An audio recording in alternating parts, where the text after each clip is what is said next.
Beautiful. Hello everybody, my name is Katie Kinlaw. I am with Punchmark. We are a digital marketing agency, but predominantly a web design agency as well. So I am the marketing manager, so I handle SEO, SEM, all of those fancy acronyms that you probably hear all the time, but you're like, I don't know what that means. I get that a lot. And today we're going to be talking a little bit about SEO. I know that you guys have probably heard it. Maybe you don't know what it is, what it means. If you need it, you know you need it. How do you do it? Kind of everything that kind of goes in that spectrum. So I guess I'm not going to put anyone on the spot, but give me an overview. Are we feeling like good about our knowledge with SEO? No? Super beginner, kind of intermediate, so? Okay, cool. Good to know. So I'm going to just do super basic 101 today. There's going to be time for questions and anything that you guys have for me. But I'm just going to dive into it. But certainly feel free to stop if you have any questions too. Okay.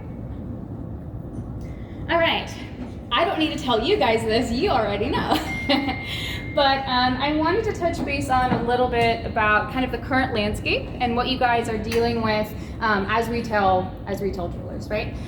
So predominantly, the industry has been, good sometimes, not so good sometimes. I've heard, kind of mixed feedback from my clients saying the holidays were great, we had a really great year, and others are maybe not so much. So I wanted to talk a little bit about some of the trends and what impacts that before we kind of deep dive into SEO one-on-one, what that looks like. Okay. All right, so a little bit of a scary statistic, and I don't want to, scare you guys, but I think it's important to have this conversation, right? So total last year, based off of the metrics that we've compiled, about 4% of total retail jewelers did close their doors permanently last year. So 4% maybe doesn't sound too much, but when you look at it and that it's over 700 stores, it's pretty intimidating, and a lot of the feedback that we've received, speaking with our clients, just kind of getting a sense as to why they're closing their doors. Predominantly, we found it's because they're really struggling with that transition from more traditional, foot traffic based into really ramping up into that digital space. And we're finding that that is one of the largest barriers that they're finding. Either they're struggling with their website, they're struggling with their web presence in general, which is really important because you want to be where your customer base is searching for. And predominantly for millennials, my generation, we're online, right? So it's important to kind of have that understanding as we're kind of thinking about how to frame this conversation. Okay, going into that, in terms of overall digital landscape, it's kind of crazy numbers, right? 75,000 searches per second. That's insane. It's crazy to think about. And on top of that, 67% going to the top 5 searches in Google. I'm sure you all have done it. You're sitting in the living room. You're scrolling through and you're like, honey, what do you want for dinner tonight? I don't know, let's search, what's around here. Restaurants near me, right? Pop that up. Normally you see that map pack, that little 3-pack that's up at the top. You see the stars and this has 4.9 stars. It's got a lot of reviews.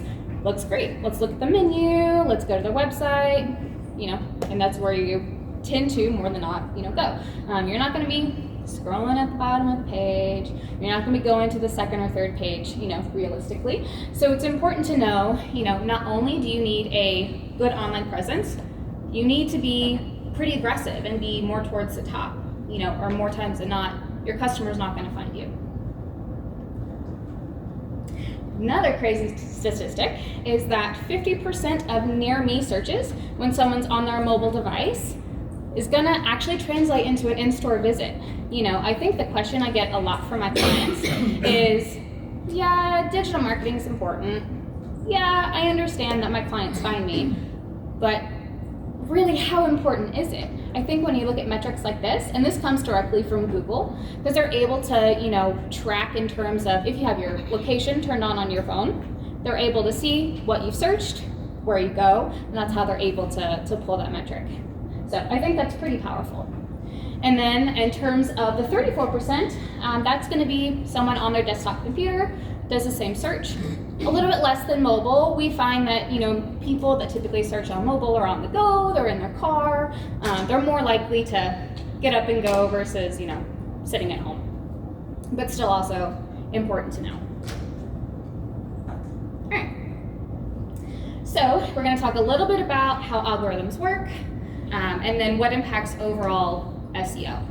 I know it sounds scary. I know you probably have heard, you know, there's tons of variables that tie into it, and there is. But that being said, there are kind of 4 main buckets that we're going to talk about today. We're going to, you know, really bring it down to the basics, what's the most impactful, and then go from there. Okay? All right. So the 4 key factors are going to be on-page SEO, off-page SEO, technical SEO, and proximity and relevancy of the user. Like my little graphic. Perfect. All right. So I'm going to spend the majority of today talking about on-page SEO. And this really is going to be what you can directly impact today. The other factors are important. Maybe they take a little bit of additional work, maybe something that's going to, you know, be much more long-term, but on-page SEO is something that you can actively start working on today to really make an impact. So I'm sure you've heard, maybe you haven't, maybe you have, content is king, right? You've heard it in marketing, you know, definitely in the digital marketing space as well. And it really is the most important thing that I can stress. And I'll talk much more about it later. But in terms of Google, when Google looks at your site, it doesn't read images. Images don't exist to Google unless it has what we call like an alt tag, which is basically letting Google know what that image actually is. So, you know, you need your website to be beautiful. You need it to be, you know, user-friendly. You need for people to be able to, you know, get exactly what they need on your website. But the most important thing is that Google knows what your website is about too, right? And we'll go much more in depth on some suggestions and things that you can do to really increase the amount of content on your website too, but it's very important. And then the other piece, which is equally important, is going to be the metadata. Has anyone heard of metadata? Do we know what it is? Yes, no, maybe? So metadata are going to be the labels of your pages. I'm sure you've all seen it, you know, when you're doing that same search, restaurants near me, and then you get, you know, the full Google page. You see the hyperlink up at the top, that's going to be your title tag. And then the little blurb underneath, that little, you know, descriptive sentence, that's your meta description. And those are 2 things that you're able to do and update on the back end of your site, no matter what platform you're on. You have that capability. And it's important to optimize it. That way, you know, your users actually want to click on it. You know, as good as Google likes your site, if it shows in the search results, if it's just a bunch of like code or it's not optimized, you know, it doesn't have a good call to action, shop online or come in store. You know, what purpose or what reason would, you know, the user have to want to go to your site? So that's important to think about as well. Okay, so talking about metadata, you can see my little example here. So your title tag is also an important SEO factor to Google. Your meta description, not so much, but your title tag is important. And you want to keep this within 60 characters. You're going to want to include typically your brand name, typically, you know, what your website is about. So it could be everything jewelry, and then like a pipe, you know, that line up and down like a pipe. And then you can talk about, I don't know, Atlanta's destination for fine jewelry. That could be an example. And what's great about that, you have the brand name, everything jewelry. You have the location, Atlanta. And then you also talk about, you know, exactly what you offer. You have a fine selection of jewelry, right? That's important. And then, in terms of the meta description, you want that to be about 160 characters. And you want it to be descriptive, right? Meta description, you want it to be descriptive about what that exact page is about, right? So you can say, you know, let's use the same example. Everything Jewelry is Atlanta's home for the finest selection of, you know, fine jewelry and diamond engagement rings. Shop online or come in store today, right?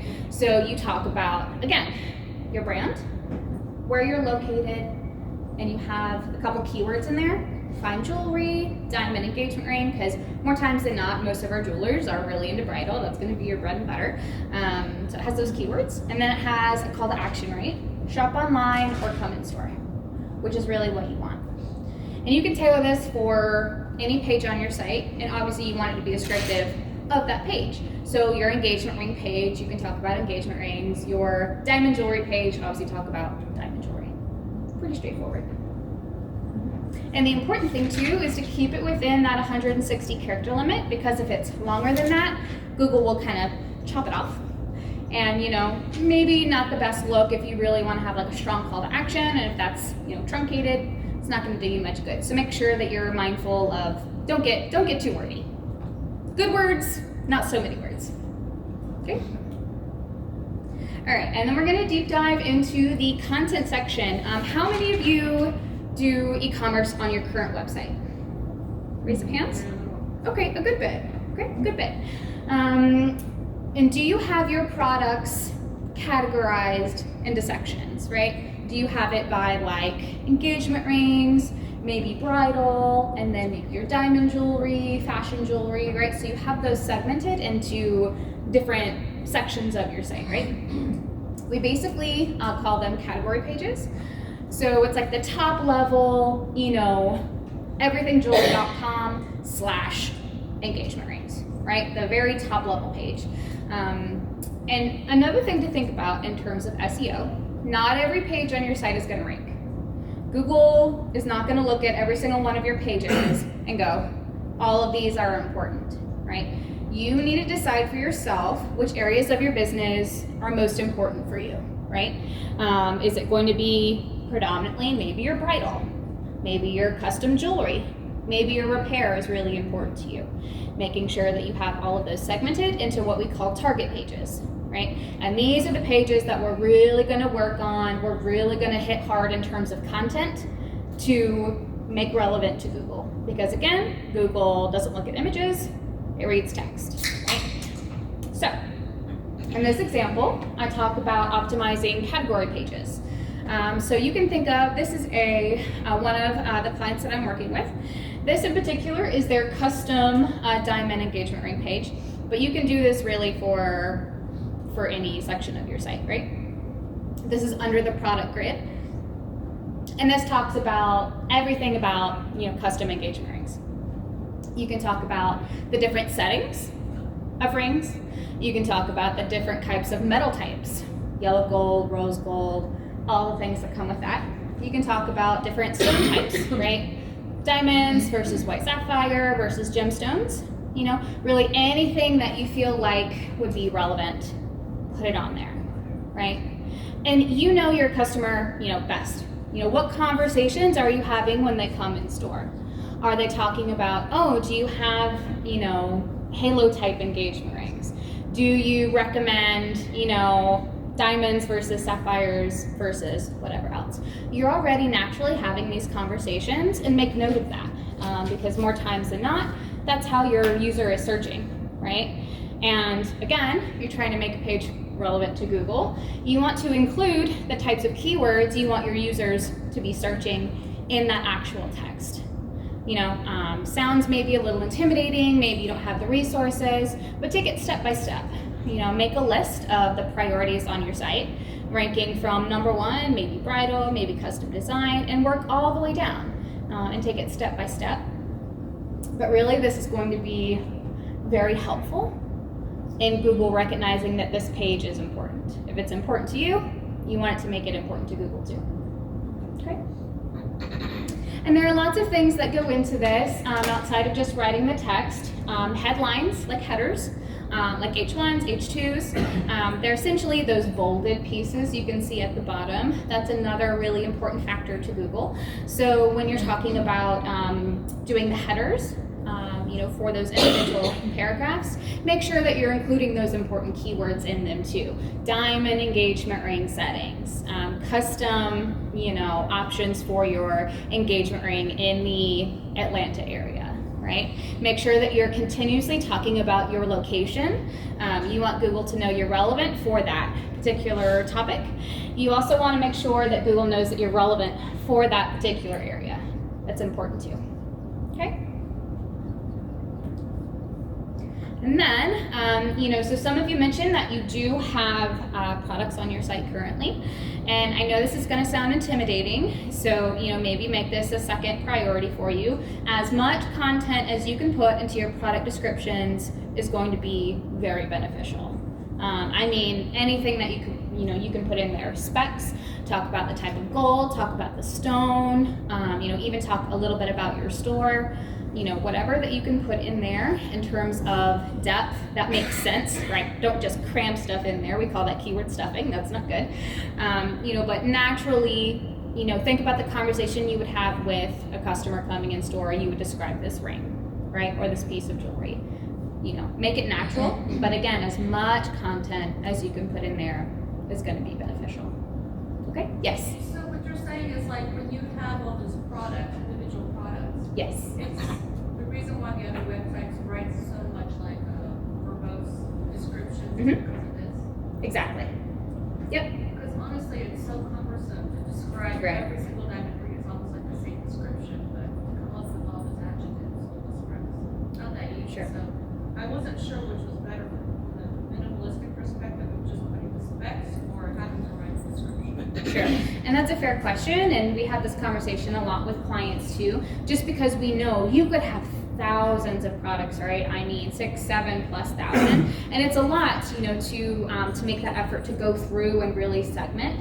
I would really prioritize that top level page, like I was talking about. Really put in as much content as you can, but a secondary, tactic is to really optimize those product pages. It's not going to hurt you if you don't have the time and the ability to go through and do that. It's just something that you can do to also support, your overall site health as well.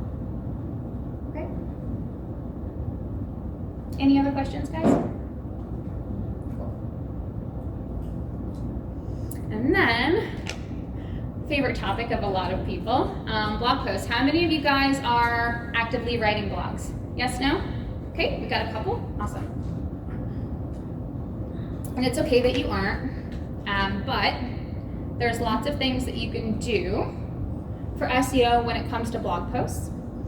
A big piece of it is, when Google takes a look at your site, right? We call it indexing. So think of it kind of like, you're sitting down with your mom and you want all of her recipes that she has, right?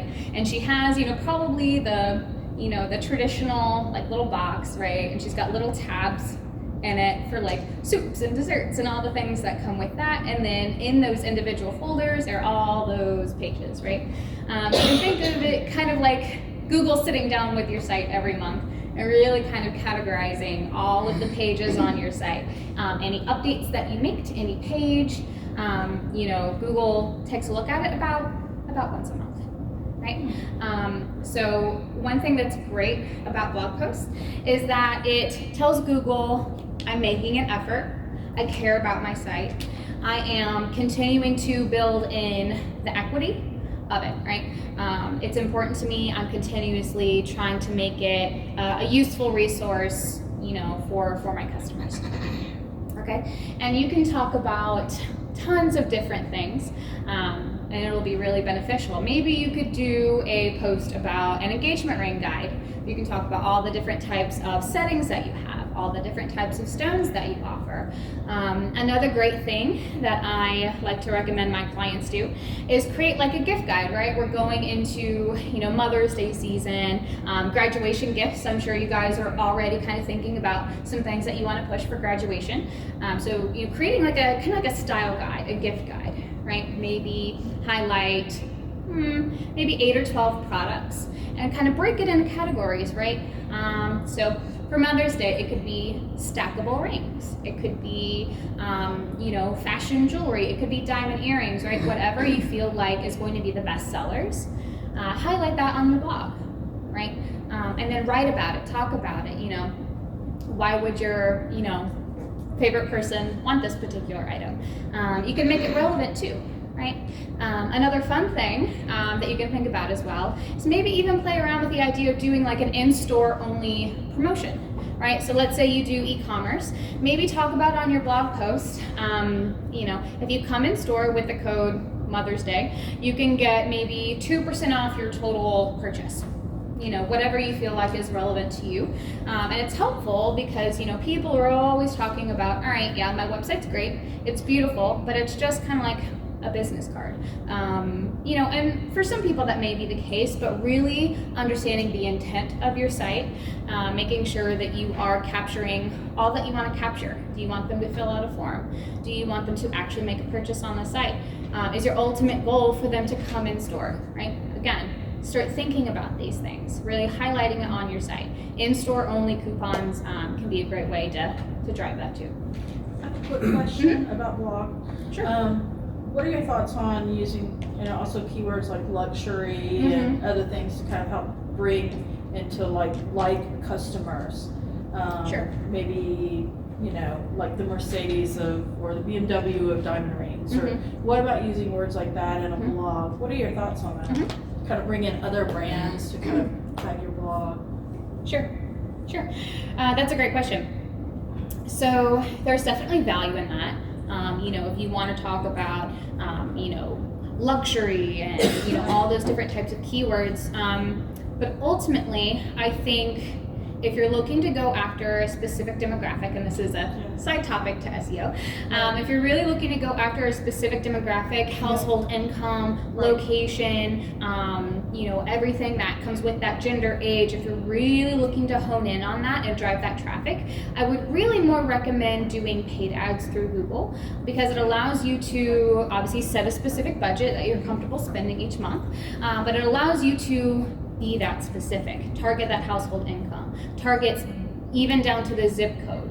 You can exclude different areas, right? You can get very, very, very targeted. And if you want, we can have a side conversation if you want to learn a little bit more about that. But if you're looking to get that, quality of traffic, that may be the better way to go about it. Okay? Yes? How often would you recommend posting? Sure. We get this question a lot. And I think that it really is as much as you can, as much as you're comfortable with. For some clients, it also depends on the market that you're in too, right? How competitive is your area?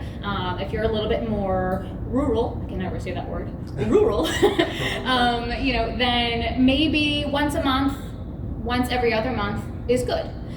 If you're maybe in a little bit more competitive area, maybe once a week is really more where you should go. But again, as much as you're able to, but that's a fair question. Yes? Does Google see blog posts and website pages differently? Great question. The answer is no. Yep. Okay. So every page on a site is going to be, synonymous. I think there are different pages. So the Google hierarchy, so there's going to be a hierarchy of your site, right? So your home page is always going to be number one. The majority of your traffic is always going to come from your home page. But then you have typically like your category pages, right? So let's say you have products on your site like we were talking about earlier. The category pages are really going to rank.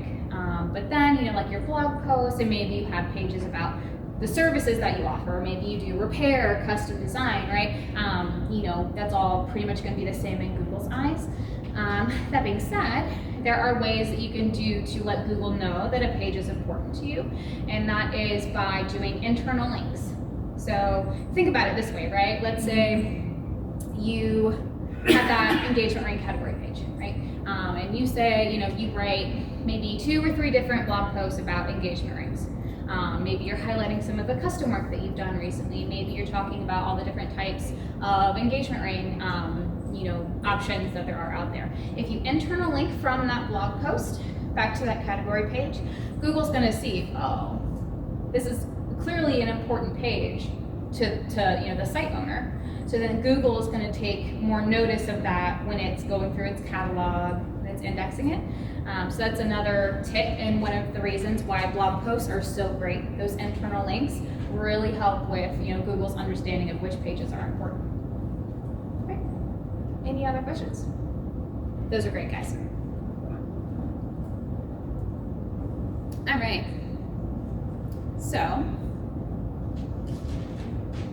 The next piece here is to talk about off-page SEO. All right, how do we feel about reviews? Kind of so-so, a little intimidating. Yeah, so reviews, are important. Ultimately, they're important for you guys. Because think of it this way, the way that your site is built is, really important. You want the structure of the site to be great. You want all that good content on there for Google to see what's relevant for keywords. But Google also needs to be able to trust your business. And one of the biggest ways for Google to trust your business is seeing that other people trust it too.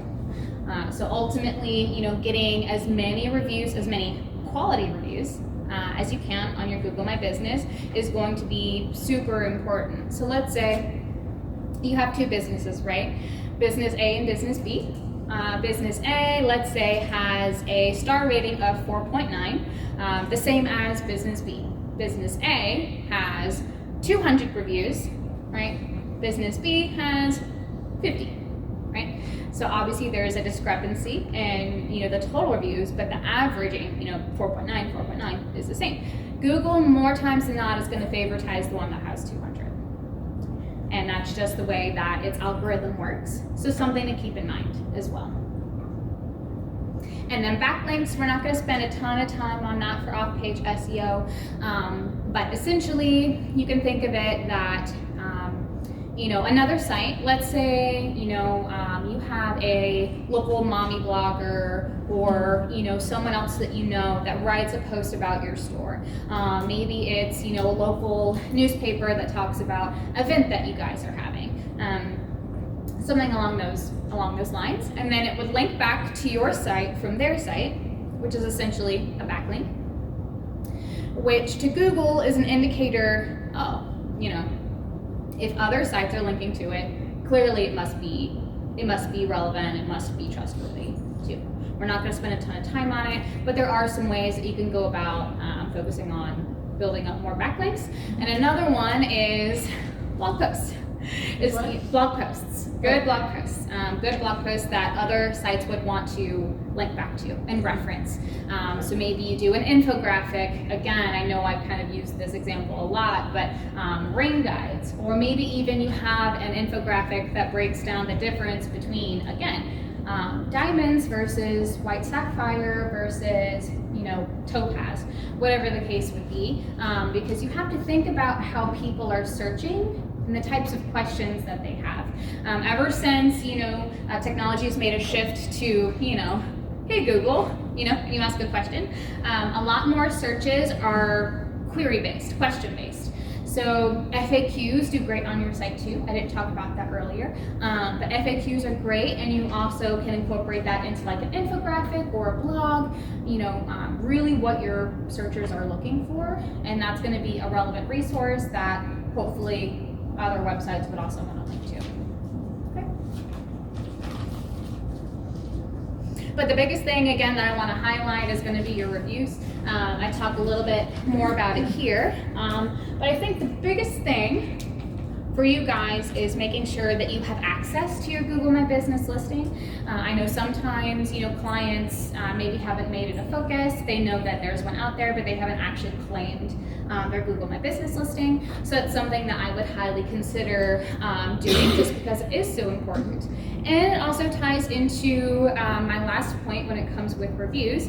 And you are always going to want to reply to them, no matter if they're great, no matter if they're maybe not so great, because we all know as business owners, there's always going to be that one disgruntled person that you've had a situation with, and they may write a review on Google, and it's important to reply to them, obviously in a educational but respectful tone, but Google will see that, right? Okay, not only are you replying to all your good reviews, but you're also replying to your not so good ones, which means that you're credible and that, again, Google can trust you.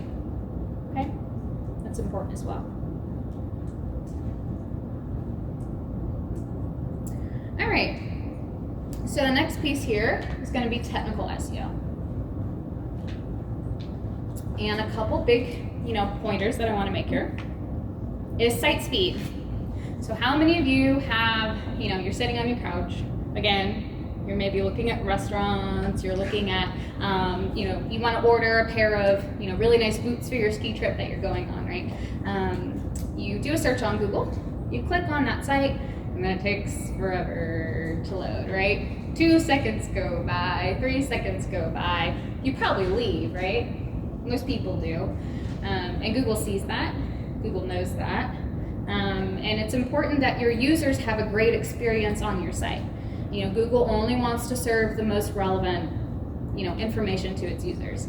So understanding your site speed, is it good, is it bad, is it somewhere in between? That's going to be another factor that's going to impact how you rank in Google as well. Okay. And then site security is the other big point that I want to make. I'm sure you guys have all, made a purchase online, whether it's on, Banana Republic or, you're, buying a piece of clothing, even Amazon, and you maybe go to the checkout and you get that little alert. This website's not secure, right? And that's a big no-no.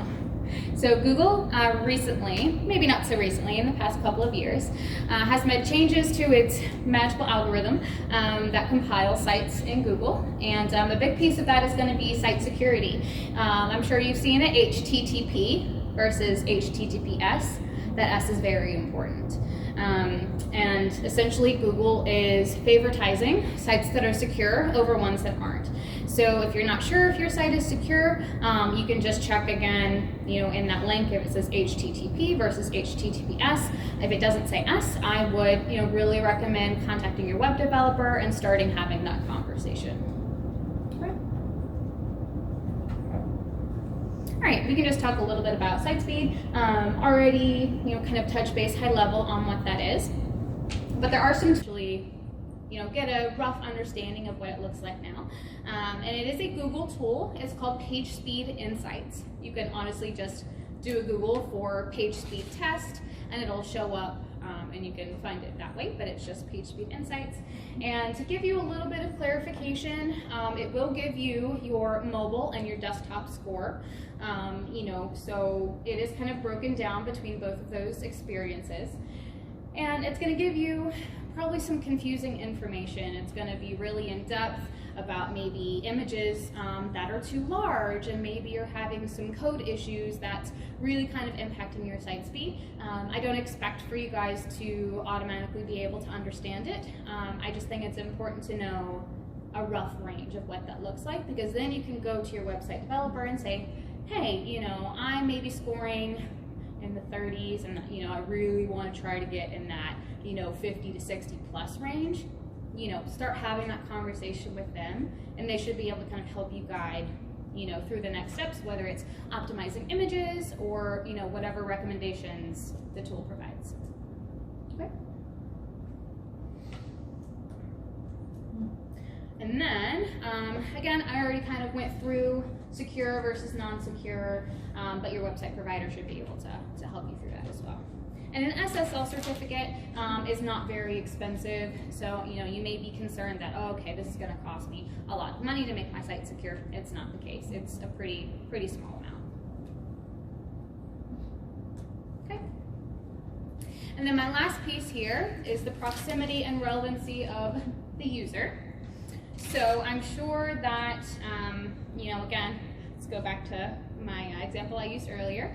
You are looking for a local business. You are looking for, again, a restaurant, maybe a barber, or an actual physical business that you want to go to. Normally, when you search, you're going to find ones that are in your immediate area, right?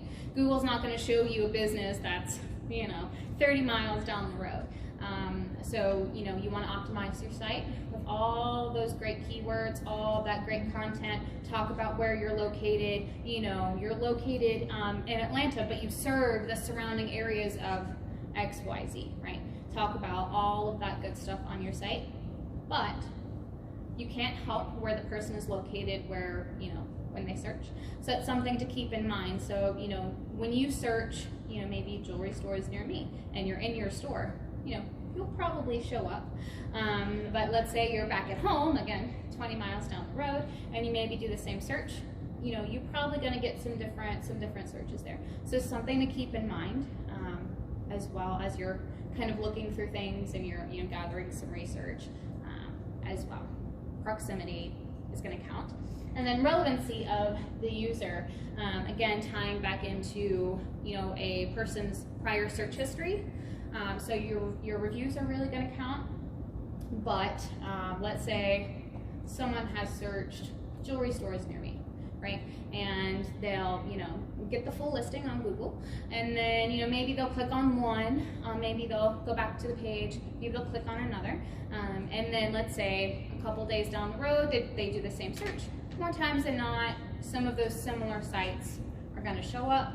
Again, it's because of machine learning or prior search history too. So something to keep in mind, again, as you're like researching and you're doing all these, you know, searches, that's an impact as well. Okay.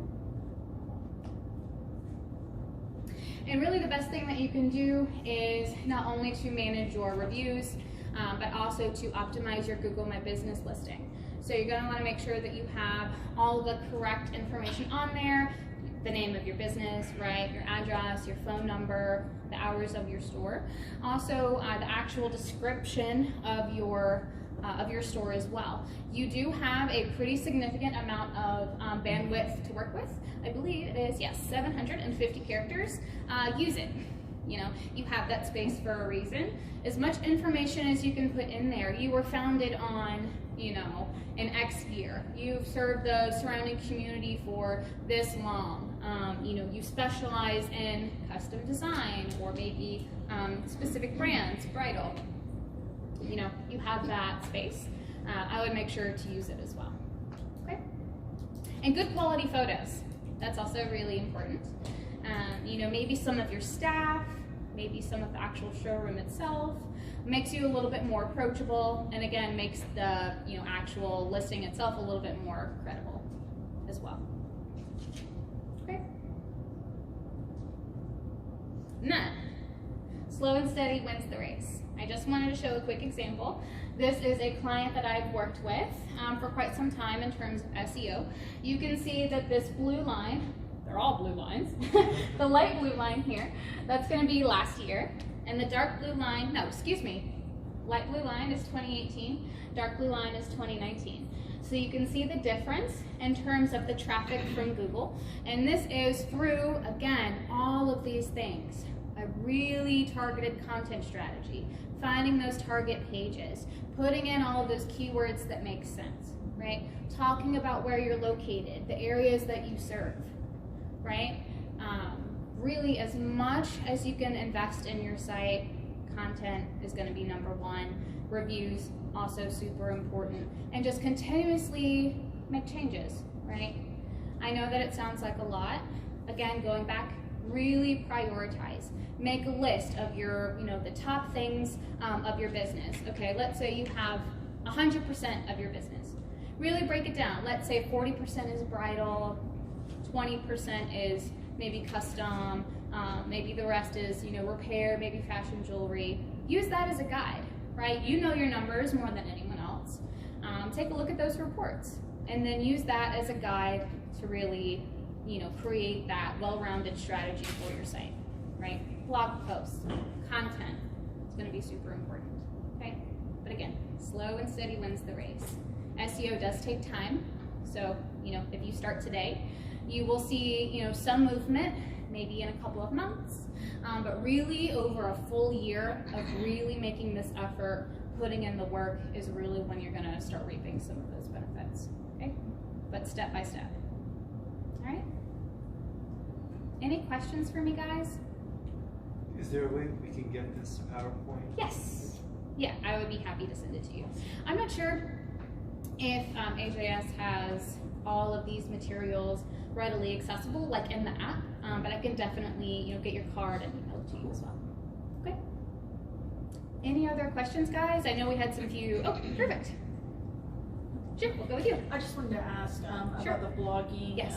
Do you feel like that is a really positive thing to kind of keep you fresh Mhm. and in Google's algorithms to raise organically to the top? 100%. in your search? Yep, 100%. It's and not then- going to be Because once you get your photo, your quality photos, and you get your description set, and then as you get reviews, you respond to them, which is a quick thing.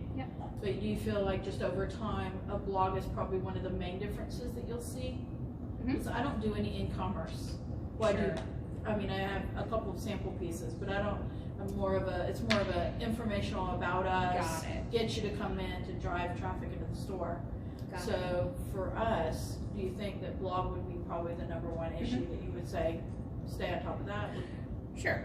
With specific keywords, content rich? Sure, great question. So I definitely think it's something you should have in your rotation. But I would, if you're not really pushing products, I would go back to those target pages. And I would really prioritize, again, even if you're not showcasing those products, I would have a page about engagement rings, have a page about bridal, have a page about all of those important things to you, and make sure that you do have some imagery. You know, people want to see what you have in store, what they can expect, but have that rich content on those target pages. I think is probably one of the biggest things that I would suggest if you already don't have that. And then blogging is just going to be continuously supportive, and you can focus on those more robust topics as well, which can help. Great. You also mentioned something about the graphic that you put on there. Yes. What is it, the tag, or what is it that you called it earlier? I wrote it down. Because I know Google doesn't read images, but you can tag it, or what was that? Can you expand on that a little bit? So it's called an alt tag. The alt tag. ALT, alt tag, which essentially is a snippet of code that you can add to an image to let Google know what that's about. So let's say it's an image of a halo style 1 carat engagement ring. You can talk about that in the alt tag, and it'll help let Google know that that's what that image is about.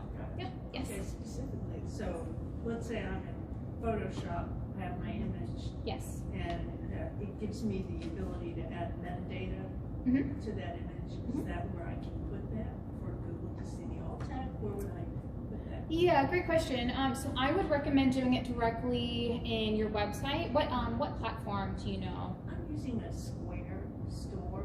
Okay. They have an online store that's template through Weebly. Through Weebly. Okay. There should be a way on the back end when you're editing the page that image is on. There should be a way to either click on that image. I'm not as familiar with the Weebly interface, but you should be able to click on it, and there should be a box that would show up to be able to add that, more likely than not. If not, you can always do a quick Google search and say, how to add alt text to images in Weebly, and I'm sure there'll be a guide that will kind of walk you through that. Okay. Great question. Yes. The same topic. Yes. Does Google not read the image names, or what's the best? Great question. Great question. Practices? Yeah. Great question. Actually, it does to an extent. So what you name an actual file. So let's say again, it's an image about a halo engagement ring, 1 carat.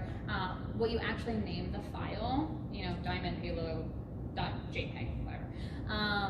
Does help to a certain extent. It's not going to be the biggest factor in the world, but best practice is to always kind of name the file something that's relevant, and also do an alt tag as well. Yeah, great question.